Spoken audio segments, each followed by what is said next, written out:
So our first award goes to Justin Niebel. And at this time, I'd like to ask Dr. Steve Bobby and Justin Niebel, class of 2006, and our 2007 Young Alumnus of the Year, to come to the podium. Please welcome them.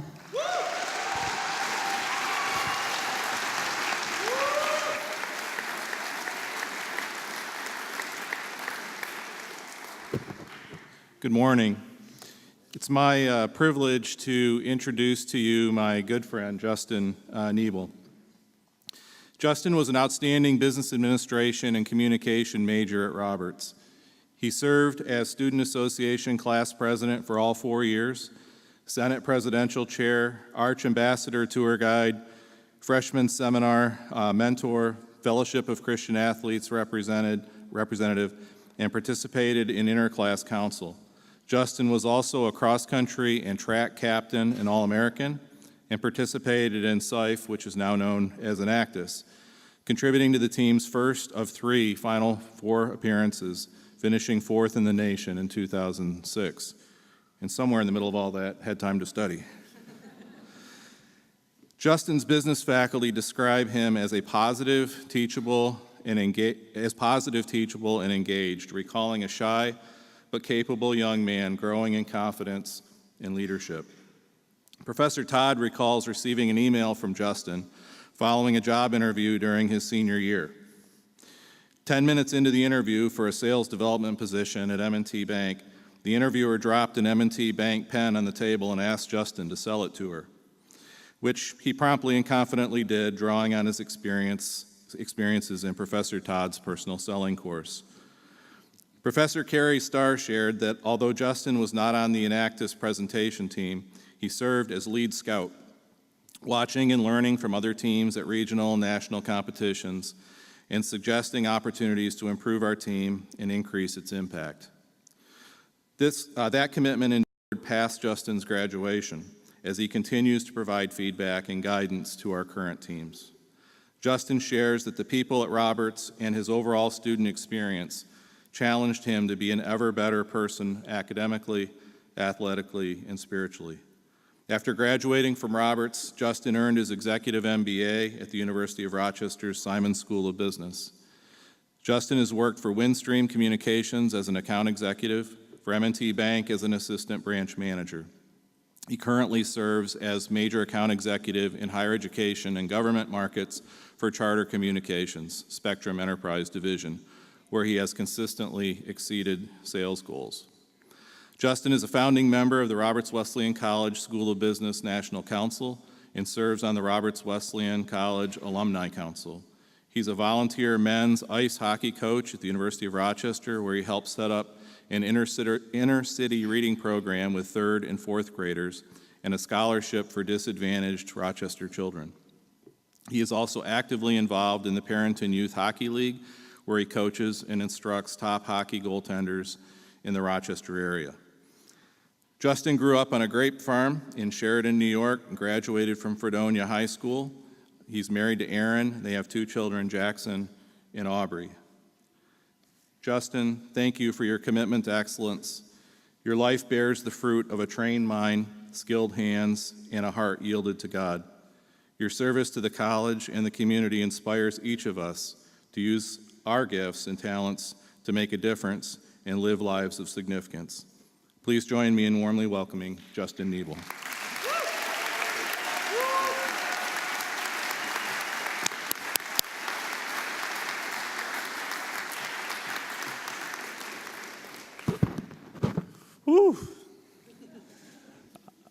First and foremost, I'd like to thank President Porterfield, Dean Bovee, Kurt Kettinger, Mary Flaherty, Daryl Ring, and there's many more that I'd like to thank to be able to be up here today and accept this award.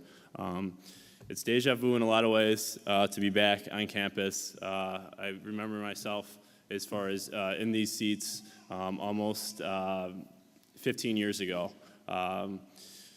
A lot of things that Stephen mentioned I've been very fortunate, and I'm going to tell you a little bit, a couple different synopsises and stories of kind of how I got to Roberts and kind of where I am today. And I remember also being in your seats that I'll try to not be long-winded because I know that lunch is coming and I get pretty hungry myself. So a little bit about myself as far as other than everything that was mentioned. When I was growing up, as Steve had concluded, on a grape farm in Sheridan, New York. I went to Fredonia High School.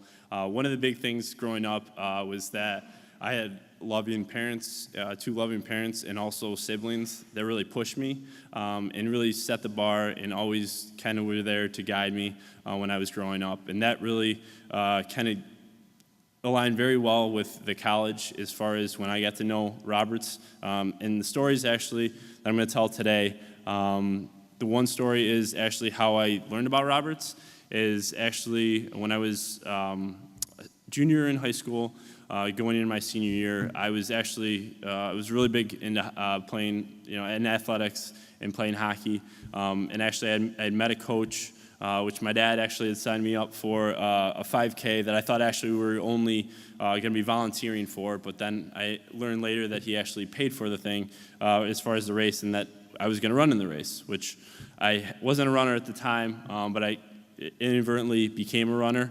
And then the coach, which is actually a big mentor to me today, he actually had said, really, I would like you to join the team. You could be our 6th or 7th runner. I know you're getting ready for hockey, but you could do this, and then you really help our team. So with aligning with kind of how this progresses to Roberts is, the first day I ran with the team, it just was such a sense of family. There was small groups that actually ended up creating a Bible study afterwards, which really kind of started to align, and actually I started to learn about Roberts in a lot of ways. And then it was kind of the irony behind it and how small you'll actually see the world really is as far as the Roberts community and how neat it is outside. Now, looking back at it, is that one of my professors, when I was taking classes at Fredonia State, she actually had a big connection with Roberts, Eileen Button. And I know now her daughter goes here and is also a very talented athlete. But it was just neat because she kind of introduced me to understanding Roberts and the larger picture and just the many things that were beneficial about Roberts. And along with Jen Szynski, which some of you may or may not have heard of. It's a pretty good pole vaulter. Now it's Jen Scher. So with that sense of community and also knowing about Jen's experience when she was slated to go to University of Buffalo, and then when she got on campus, it just didn't feel right. And that's something that, in reminiscing and looking back as far as in preparation for today, something I actually had talked a little bit with my family and my parents, as far as the Roberts feeling is no other feeling that you'll ever have.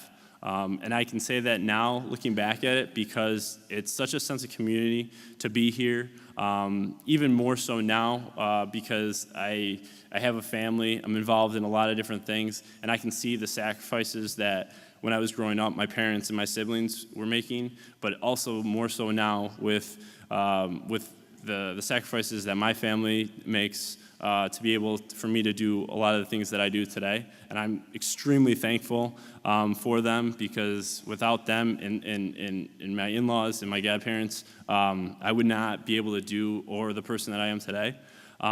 So hindsight's 2020 as far as now I'll progress this as far as how I ended up getting to Roberts. I was actually reminiscing with Pastor Wally earlier, and even some other pastors that actually ran into Pastor Tom Kilborn yesterday. Ironically, he knew that I was winning this award. I didn't talk to Pastor Tom in probably 15 years since I graduated. So again, a huge sense of community. And when I got here, I wasn't sure exactly what I was set out to do, but understanding now that really God had an amazing plan for me, and to be as involved as I possibly could. Now fast forwarding to I'm 33 years old today, and even more so, that sense of family and that sense of togetherness and the ability to give back with not only time and service. I think my desire might be even more burning than it had been when I was here as a student. And I just encourage that even when you might be a freshman sophomore, junior, senior, just to be involved in as much as you possibly can, and to always keep this place as a special place in your heart, no matter where you go. Thank you very much.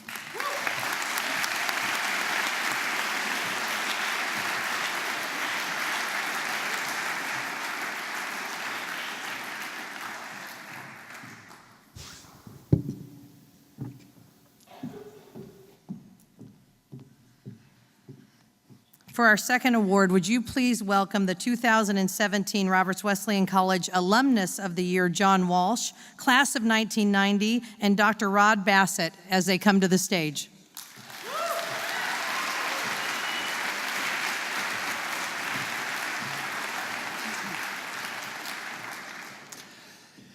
It's my privilege to introduce John Walsh. Apparently, John has many fond memories of his Roberts years.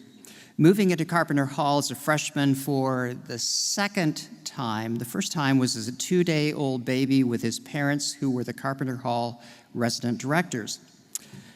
And then there was meeting the famous NBA Hall of Famer Dr. J. Julius Erving when he helped to open the Voller Athletic Center in 1987. But most of all, John remembers the lifelong friendships that were made and kept.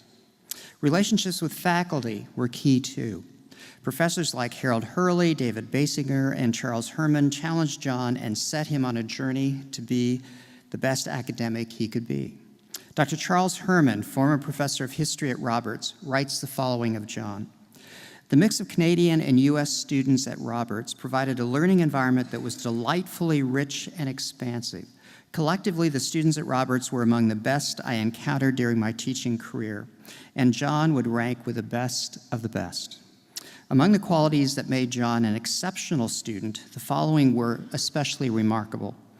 He was both academically informed and practical. He was not superficial or satisfied with mediocre performance, and he always was dependable. Dr. Herman continues to say, for example, I depended on John to get the Model UN program up and running at Roberts. He had the primary responsibility for training our student delegates, and he wrote the program handbook that we used thereafter. Fortunately, this experience was critical when John applied for graduate studies in Canada. It helped him gain admission to a distinguished program and a teaching assistant position as well. And then, Dr. Dave Basinger wrote of John, as was true of many students, John was bright. He consistently demonstrated the ability to understand and analyze even the most abstract philosophical concepts. However, unlike some bright students, John was an eager learner who really desired to interact with the material. John had definite opinions on most issues and was quite willing to share them. However, he was willing to consider other points of view and modify his own if convinced that that was necessary. And he always respected the feelings of those with whom he disagreed. All this, of course, did not only make him an ideal student, it served him well later in life. John went on from Roberts to make his mark in the political landscape of Canada, officially beginning his political career just after graduating from Roberts. In the early 90s, he served as a senior political staffer in the Prime Minister's Office of the Minister of National Defense in Ottawa. After graduating from law school, John began to balance both his law profession and work in politics. John became president of the Conservative Party of Canada in 2009, while continuing to work as a lawyer, a position he held until just recently. As part of his duties, John traveled the country helping members of the party win elections and ultimately helping support former Prime Minister Stephen Harper as he earned a majority government for 10 years. Currently, John is the managing director and general counsel to one of Canada's largest pension funds, managing the legal, compliance, privacy, and governance departments. He's responsible for operations in the London, Sydney, and Toronto offices, as well as chairman of the investment committee approving more than 90 private equity and infrastructure investments worldwide. John lives in Toronto with his wife, Jillian. His children are John, Duncan, Liam, Georgia, and Finian. In my interactions with John, I have always found him to be winsome, a careful listener, well-spoken, and a follower of Jesus Christ. So it's my privilege to introduce John Walsh.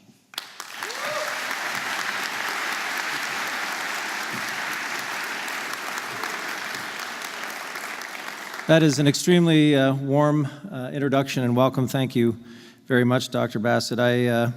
In driving down from Toronto this morning, I was reflecting that it was 30 years ago exactly, right now, while I was still a senior at Churchville Chili, that my dad wasn't comfortable with the amount of spares I had, and so I also enrolled as a freshman at Roberts at the same time, and my first class was Intro to Psychology with Dr.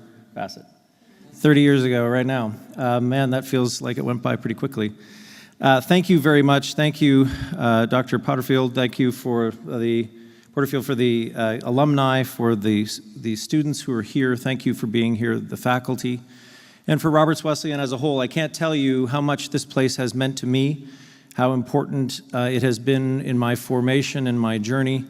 And I can't tell you how much I love Roberts Wesleyan College. The flood of nostalgia and emotion and good feeling that washes over me standing up here is something that I hope each and every one of you experience at some point in your life.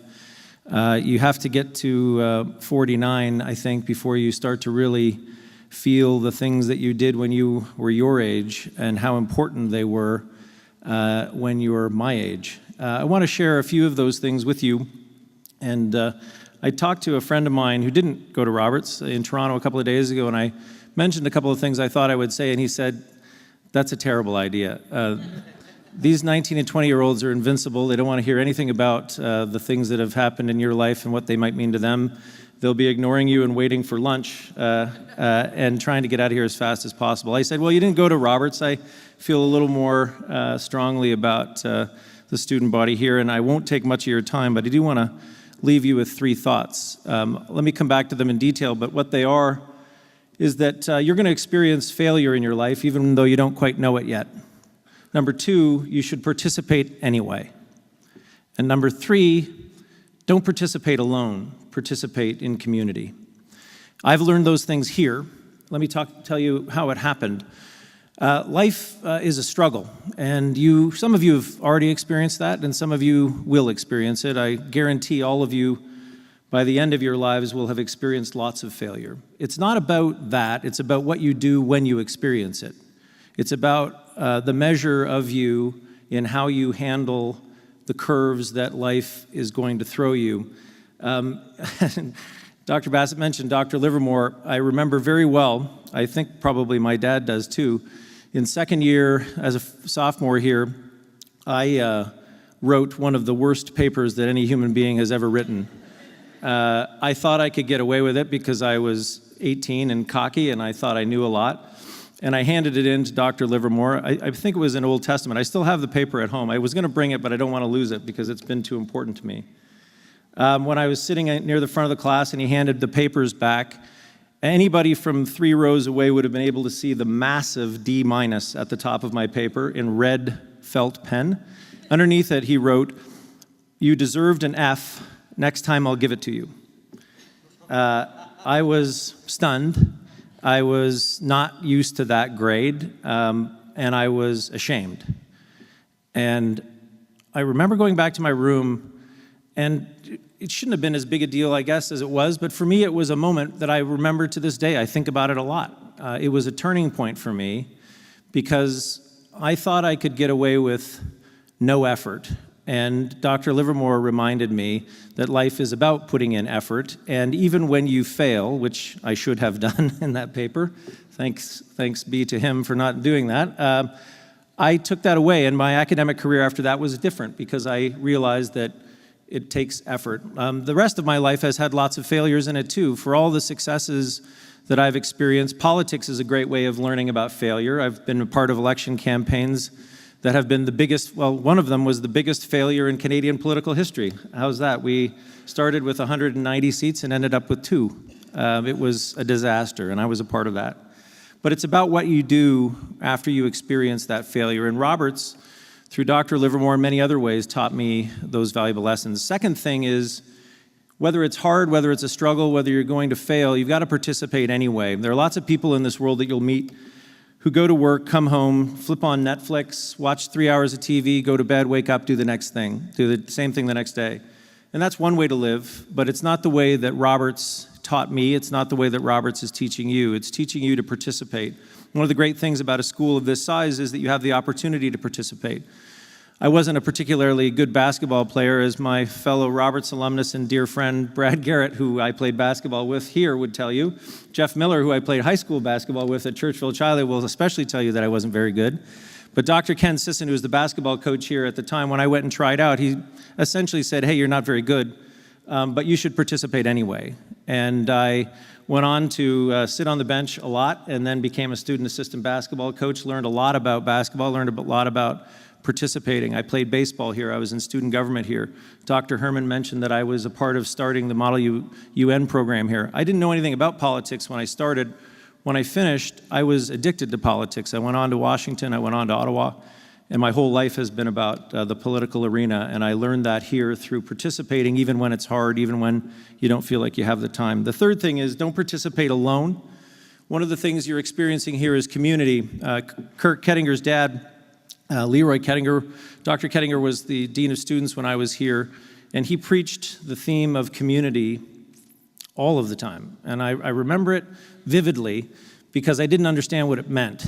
I had friends and I had family. I didn't understand that that was a community, but there are lots of communities that you will participate in. Grab onto them. You know, the friendships I formed here, including a group of people that I'm still very close to today, including Brad, who took the day and came in from Rochester. But those people are spread across North America. They're dear friends of mine. They're the community that I started with here.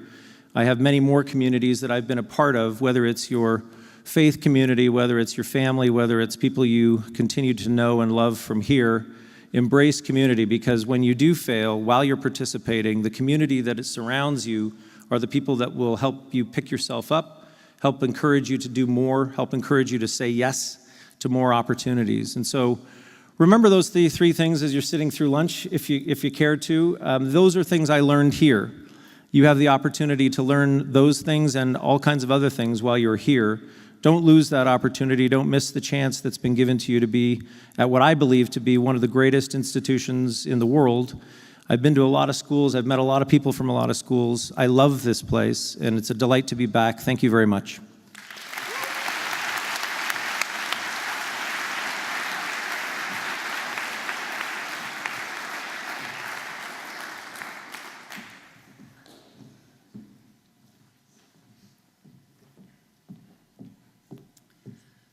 Our third recipient for the 2017 Roberts Wesleyan College Alumna of the Year is Dr. Vanessa Crothers Stallkamp, class of 1989, and Dr. Roll, who will come to the podium at this time to do an introduction. Please welcome them.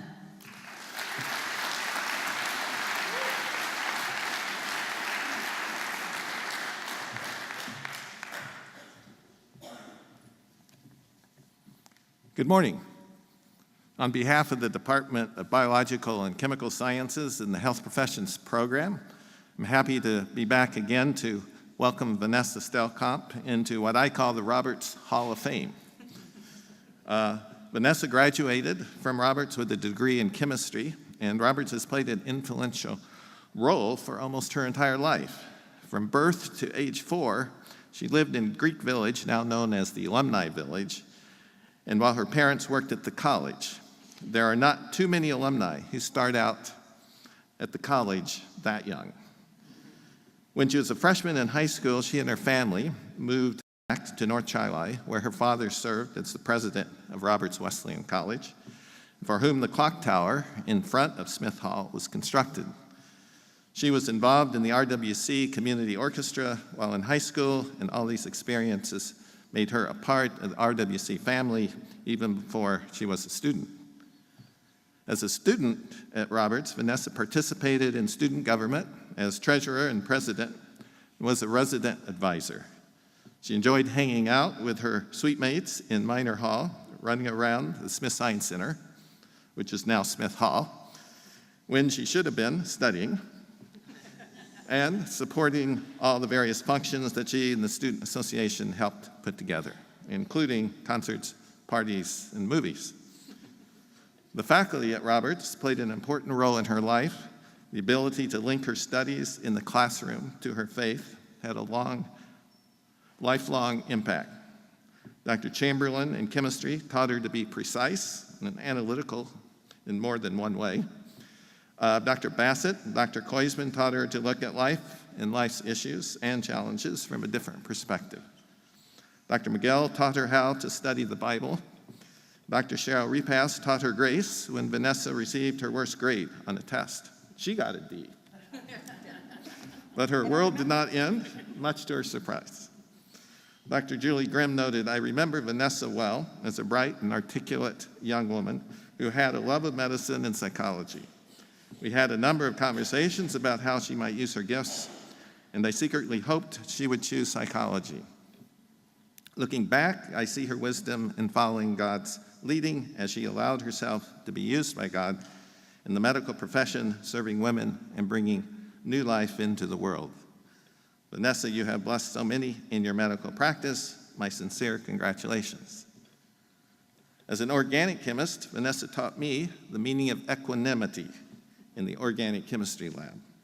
The dictionary definition of equanimity is mental calmness, composure, and evenness of temper, especially in a difficult situation. Vanessa was starting an organic synthesis reaction in which she challenged the limits of thermodynamics. Before a major explosion, the reaction was rescued, and Vanessa carried on, finishing the lab, finishing the course, and remaining a chemistry major. After her Roberts experience, Vanessa completed her MD at State University of New York, Buffalo School of Medicine, went on to do her residency in obstetrics and gynecology at The Ohio State University. She is a board-certified member and fellow of the American College of OB/GYN, which is no small accomplishment in itself. She is practicing as an obstetrician and gynecologist and is currently partner owner at OB/GYN Specialists in Lima, Ohio. She has 3 major responsibilities in her job. She is a physician who takes care of women in all facets of their lives, from adolescent care to obstetrics and high-risk pregnancy care to menopausal health and everything in between. She works in a well-respected community hospital, St. Rita's Medical Center, with a great staff. Second, she helps run her business with the other 3 partners. They employ some 40 people and together take care of most of the pregnant women in their community. Third, she plays an active role in the hospital leadership and health system leadership at Mercy Health. Vanessa has been a huge supporter of Roberts since graduating, giving of her time and resources. She has participated on boards in her fundraising campaigns and has been a model of lifetime alumni involvement. As a pre-professional health advisor at Roberts, I often read a German quote to students in my health professions class. It goes something like this: "Nur ein guter Mensch kann ein guter Arzt sein," which translates into only a good man can be a good doctor. Vanessa reminds us that both a good woman and a good man can be a good doctor. And yes, Dr. Berry, we should add German back as a language offered in the liberal arts at Roberts. Vanessa has been involved in missions, doing a residency at a hospital in the Congo for 5 weeks. This experience was life-changing. Since then, she has stayed stateside and supported others in their travels, but hopes to do more mission work when her children are grown. Vanessa, her husband Eric, and their 2 daughters are active members in the Shawnee United Methodist Church, where they are currently involved with the feeding ministry, family promise ministry for homeless families, and youth ministries. Vanessa's daughter Abby is starting her freshman year at Indiana Wesleyan University, majoring in elementary education and special needs education. Leah, a sophomore at Shawnee High School, is involved in singing and volleyball. And yes, send a note to the admissions office about Leah. They live in Lima, Ohio, and are huge Ohio State Buckeye fans. My final word, Vanessa, thanks for doing your part to help make Roberts Wesleyan a destination school for pre-med and other pre-health professions. Congratulations.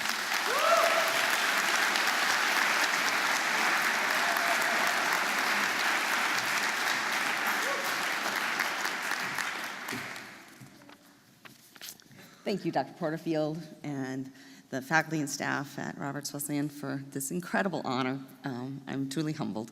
And thank you, students, for being who you are and making this place great now. We had a tremendous responsibility to make Roberts great when we were here. We're way past that now. But you make this place great now, and I thank you for that. They asked us to prepare remarks. My parents' comment was brevity. So I will try to be brief, but I do want to share a few things.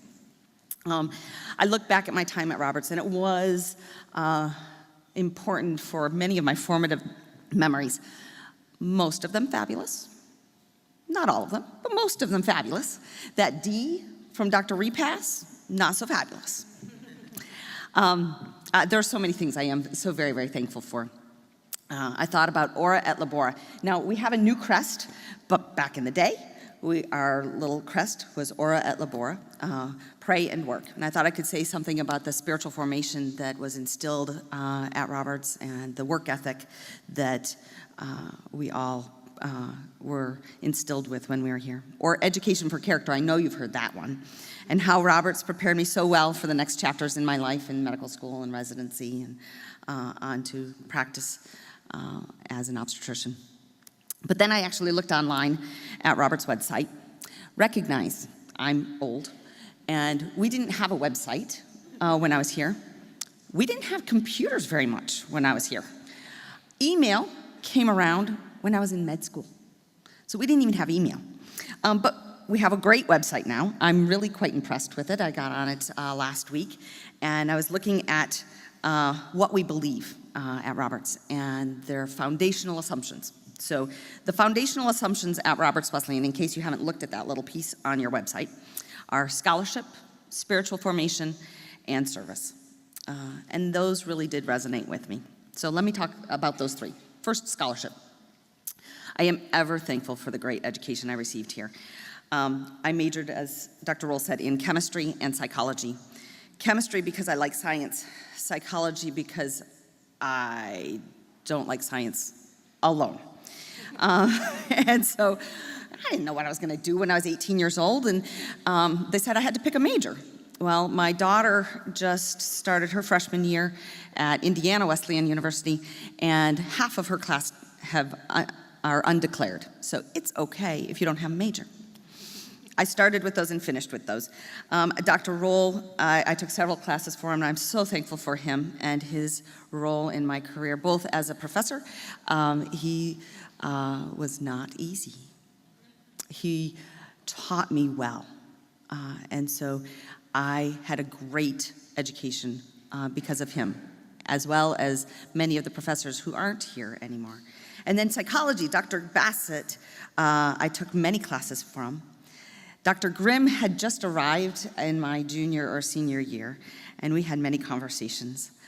Dr. Repass was an adjunct professor just out of her graduate studies and did give me my very worst grade on an undergraduate exam in my entire 4 years here. I'm sure it had nothing to do with my preparation for that exam. Nothing. Dr. Elvira Berry, freshman seminar. She taught me to write a lot. And I'm thankful for it now. I was not at that point. These educators did really prepare me for the next level. I was only about 2 weeks into medical school when I realized that my new friends, who went to larger, more prestigious schools, perhaps, including Princeton and Cornell, were not any better prepared than I was for the work ahead. I had a great foundation for scholarship. Spiritual formation. I think this is where Roberts is unique compared to those prestigious schools. On a side note, you've heard already that John and I lived here as toddlers and infants. I spent the first 4 years of my life here over in Greek Village. It was Epsilon, which I think now is Siddig. And our parents, John's parents and mine, were and are close friends. The Walshes and the Crothers spent lots of time together, apparently, when we were young. We moved away, but both families moved back in the 80s, and I did go to Churchville High School. Dr. Walsh was the senior pastor at Pierce, and my dad worked here. Okay, he was the president.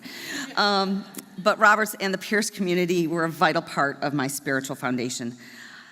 I'm so thankful for Dr. Basinger and his philosophy class. He taught me to think from a different viewpoint. Taught me that there are lots of shades of gray between white and black. And sometimes you have to question your own sense of truth, and is that really truth from God? Not always as easy as it sounded. And then I'm thankful for Dr. Stan McGill. He taught the Gospel of John. I believe I took his class the year he retired, and there is a McGill building on campus now. I think it's one of the residence halls. He taught the Gospel of John, but he also taught how to critically look at all of Scripture. The staff at Roberts have been shown us by example what it means to be spiritually mature. And the administrators that I connected with as a student government person showed a real true sense of integrity and wanting to impart the love of Christ on each student. I have so many lifelong friends that I made here, and I'm so thankful for them and the spiritual foundation that we received here at Roberts because of late night talks or Bible studies and even chapel. And then service. Roberts really prepares you to serve. Serve like Jesus. That's my home church's motto, serve like Jesus. For many of the majors, that's intuitive. Religion and philosophy, education, social work, nursing, all incorporate some type of service. But in reality, it's not your chosen career that defines service, but how you choose to use your career. You can serve like Jesus with any degree from Roberts.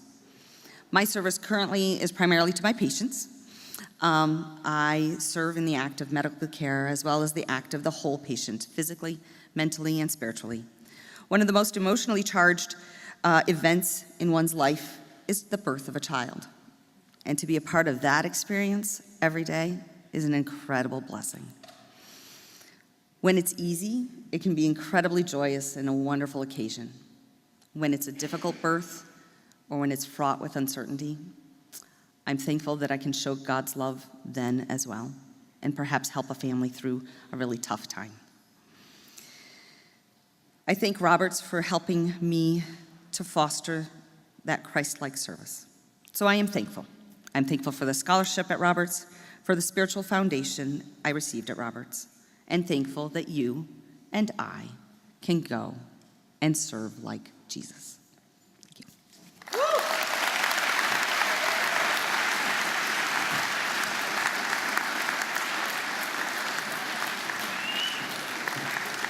Thank you. Have a great day.